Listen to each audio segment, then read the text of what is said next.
Nina and the Chocolate River. Once upon a time, in the heart of a sparkling green valley in America, there was a small, cheerful town named Sunbury.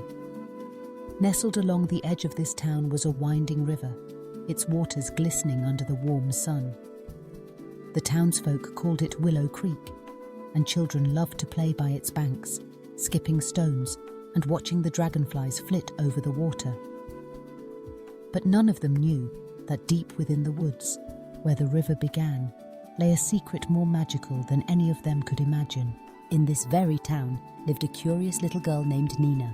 She was 7 years old, with curly brown hair, bright eyes full of wonder, and a laugh that could make even the grumpiest squirrel smile.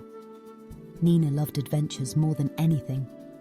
She would often spend her afternoons exploring the fields, imagining herself as a brave explorer or a daring pirate searching for treasure. One sunny Saturday morning, Nina woke up especially early. The air smelled sweet, as if the world was hinting at a special surprise. Nina grabbed her backpack, filled it with her favorite notebook, a small flashlight, and a chocolate chip cookie she'd saved from last night's dessert. She tiptoed past her sleeping parents and headed outside, determined to find a new adventure. As she wandered through the wildflowers and tall grass, Nina heard the gentle sound of water bubbling in the distance.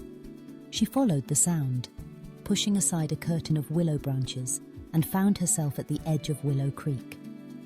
The water sparkled in the morning light, and Nina knelt down to watch the minnows darting around the pebbles. But something was different today. The air was filled with a delicious, chocolatey aroma. Nina sniffed and blinked.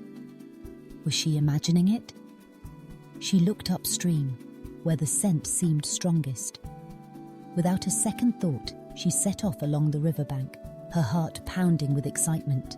The further she walked, the stronger the sweet scent became, until it was so thick she could almost taste it.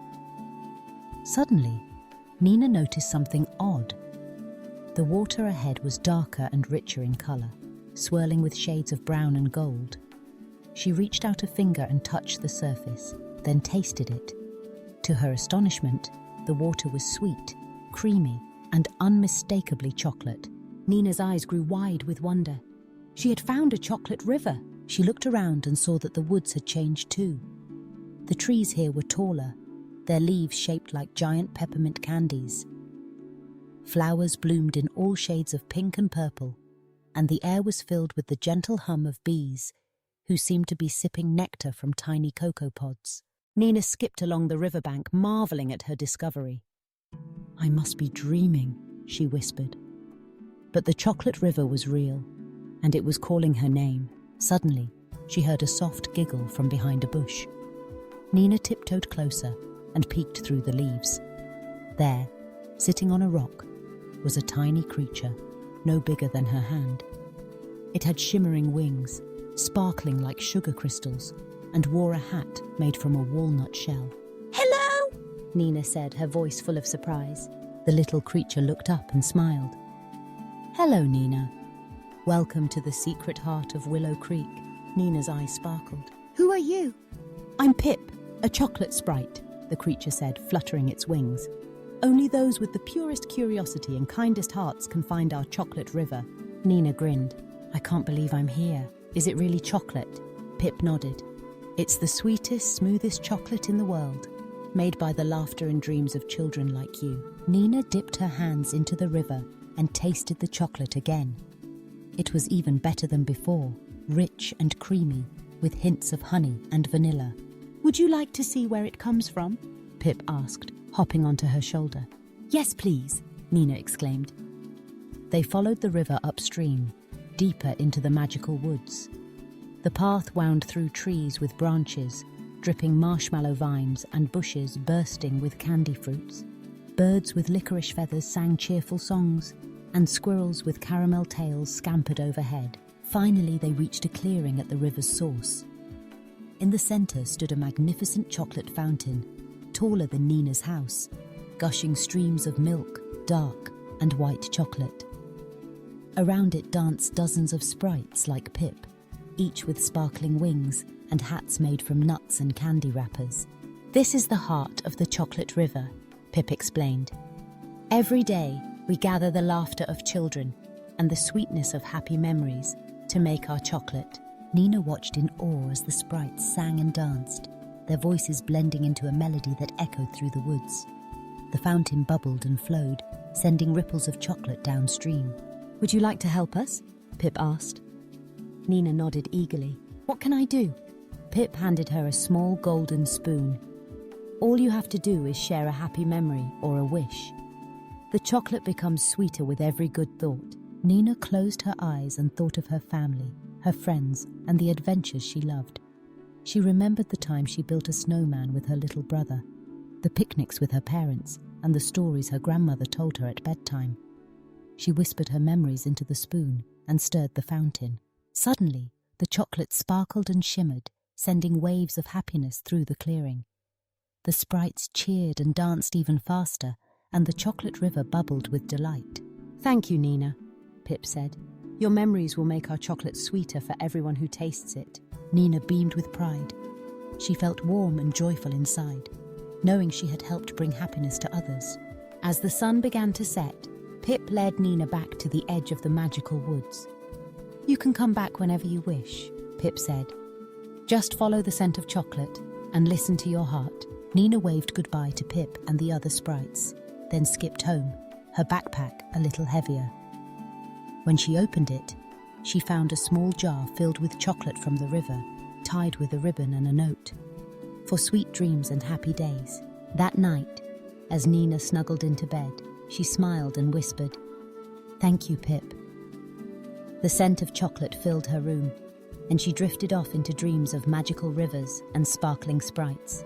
From that day on, Nina often visited the chocolate river, bringing her happiest memories and brightest wishes.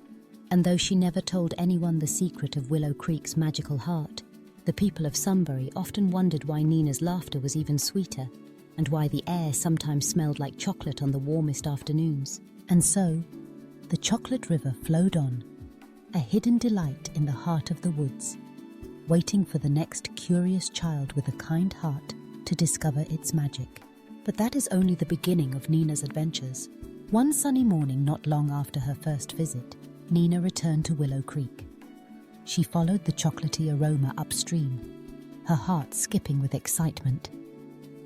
When she reached the secret entrance, Pip was already waiting, fluttering impatiently. "Nina, we need your help," Pip called, zipping around her in nervous loops. "What's wrong?" Nina asked, concern in her voice. Pip's wings drooped. "The chocolate river is slowing down. The fountain isn't bubbling like it should.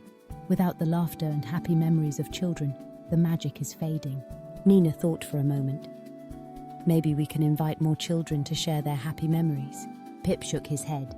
"Only those who truly believe in magic can find the chocolate river. But maybe you can bring the magic to them." Nina's eyes lit up. "I could share the story with my friends. We could make a special day where everyone tells their happiest memories and wishes. That way, even if they can't visit, their joy could help the river." Pip clapped his tiny hands. "That's a wonderful idea." So Nina hurried home and started planning. She invited her friends for a picnic by Willow Creek, telling them to bring their favorite happy memory or wish to share. On the big day, the sun shone bright, and the meadow was filled with laughter. Everyone shared stories about learning to ride a bike, about family holidays, about new pets and old friends. Nina listened carefully, imagining each joyful story swirling down the river to the chocolate fountain's heart. That night, Nina returned to the magical woods. She whispered all the new memories into the golden spoon and stirred the fountain. The chocolate sparkled and bubbled, stronger than ever. The sprites cheered, their wings glowing in the moonlight. "You did it, Nina!" Pip cried. "You brought the magic of friendship and happiness to the river." Nina grinned, her heart full of pride and love. She realized that happiness, when shared, grew even sweeter. As the years went by, Nina never stopped visiting the chocolate river. Sometimes she brought new memories, sometimes wishes for her friends and family. And sometimes, when she needed a little extra magic, she'd open her special jar of chocolate, close her eyes, and remember all the wonderful adventures she'd had. And so, the legend of the chocolate river grew. Maybe one day, if you listen closely and follow the scent of chocolate on a warm afternoon, you might find your way to the magical river, just like Nina. But until then, remember, the sweetest magic comes from your happiest memories and the kindness you share with others. And who knows? Perhaps one day, the chocolate sprites will invite you to help keep their river flowing too. The end.